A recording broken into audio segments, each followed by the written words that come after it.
2 கொரிந்தியர் 10:5. அவைகளால் நாங்கள் தர்க்கங்களையும் தேவனை அறிகிற அறிவுக்கு விரோதமாய் எழும்புகிற எல்லா மேட்டிமையும், சொல்லுங்க, எல்லா மேட்டிமையும். யார் அறிகிற அறிவுக்கு? தேவனை அறிகிற அறிவுக்கு. சொல்லுங்க, அந்த பாயிண்ட் படிங்களேன், என் மூஞ்சே பார்க்காதீங்க கொஞ்சம். தேவனை அறிகிற அறிவுக்கு விரோதமாய். அப்ப தேவனை அறிகிற அறிவுக்கு விரோதமாக வேலை எழும்புதா? எஸ். தேவன் அறிகிற அறிவுக்கு விரோதமா இந்த சிந்தை வேலை செய்தா? கரெக்ட். அப்ப இந்த சிந்தை கரெக்ட் ஆகுதா? கரெக்ட். சிக்னல் கிடைக்க மாட்டேங்குதா? கரெக்ட். அதனால தான் அங்க சொல்றாரு பாருங்க, தேவனை அறிகிற அறிவுக்கு விரோதமா எழும்புகிற எல்லா மேட்டிமையும் நிர்மூலமாக்கி, சொல்லுங்க, எந்த எண்ணத்தையும்.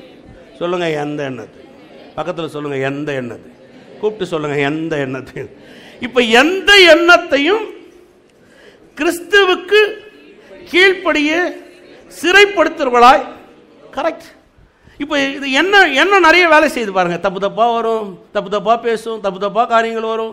சில நேரத்தில் ஏதோ எழும்பும் காரியங்கள், சில நேரத்தில் சந்தேகத்தை ஏற்படுத்தும், சில நேரத்தில் பயத்தை ஏற்படுத்தும், சில நேரத்தில் விரோதமா, கர்த்தருக்கு அறிகிற அறிவு விரோதமா சில காரியங்கள் எழுப்பும், எல்லாத்தையும் எழுப்பும் அது. இப்ப எந்த எண்ணத்தையும் என்ன பண்ணணுமா? சொல்லுங்க, படிக்கவே இல்லையா? அதை எந்த எண்ணத்தையும் கிறிஸ்து இயேசுவுக்கு கீழ்ப்படுத்தி சிறைப்படுத்துவதா இருக்கிறோம். கீழ்ப்படுத்துறது மாத்திரம் என்ன பண்ணணுமா? அதை கொண்டு போய் ஜெயிலே போடுன்றார். ஒரு கைதி மாதிரி ஆகணும். எந்த எண்ணமும் கிறிஸ்துவ அறிகிற அறிவுக்கு விரோதமாக எந்த எண்ணமும் வேலை செய்யக்கூடாது. இப்ப நீங்க யோசிச்சு பாருங்க, ஏன் பவுல் அப்படி சொன்னார்? ஏன் பவுல் அப்படி பேசணும்? ஏன் பவுல் அப்படி சொல்றாருன்னா, எண்ணங்கள்ன்றது அது வந்துட்டே இருக்கும். இப்போ நீங்களே யோசிச்சு பாருங்களேன், சும்மாவே உங்கள் ஃபோனில் கால் வருதா வரலையா? நீங்கள் வோடாஃபோன் யூஸ் பண்ணுறீங்களா? உங்களுக்கு ஏர்டெல் கனெக்ஷன் வேணுமான்னு கேட்குறானா கேட்கலையா?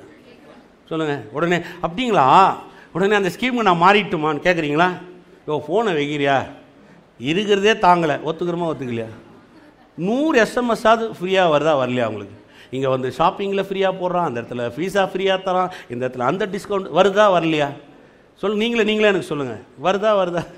வந்துன்னே இருக்கு. ஒரு நாளைக்கு ஃபோனை பாருங்கள், சும்மாவே ஃபோன் பண்ணி கேட்குறான், உங்களுக்கு லோன் வேணுமா சார்? கொடுத்த லோனே கட்ட முடியாமல் லோன் அழிஞ்சிரு கிடக்குறோம். இதில் எக்ஸ்ட்ரா வேறு என்ன, உங்களுக்கு லோன் வேணுமா சார்? உடனே சொல்லுவாங்க, சார் நீங்கள் ஃபோன் ஒரு முறை எனக்கு SMS பண்ணுறான், நீங்கள் மிஸ் கால் கொடுத்தீங்கன்னா 2 ஹவர்ஸில் 4,60,000 rupees உங்கள் அக்கௌண்ட்டில் இருக்குன்றான். அப்படியே ஒரு ஆசையாக இருக்குது. 4,60,000 ரூபாய் அது 2 ஹவர்ஸில் எந்த இதுவுமே இல்லாமல் உனக்கு போட்டு விட்டுருவான்னு நினைக்கிறீங்களா? போட்டு பாருங்க, 4,60,000 ரூபாய் கண்டிப்பாக விழாது. அதில் அது இதுன்னு எல்லாம் நீங்கள் போய் எஸ்ன்னு சொன்னதுக்கப்புறம் சில பட்டியல் இருக்கும்.